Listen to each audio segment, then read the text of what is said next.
Серьезно, вы будете? Я надеюсь, что у них все сложится очень здорово. И у вас спасибо вам большое. Мне кажется, в нем столько энергии, что он готов поделиться ей со всеми нами. Андрюша невероятно любит помогать.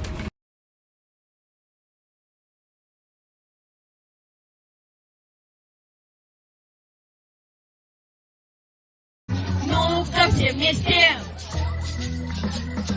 уши развесьте. Лучше по-хорошему хлопайте в ладоши вы. С голубого ручейка начинается река, ну а дружба начинается с улыбки. Чистого истока, прекрасное далеко, прекрасное далеко.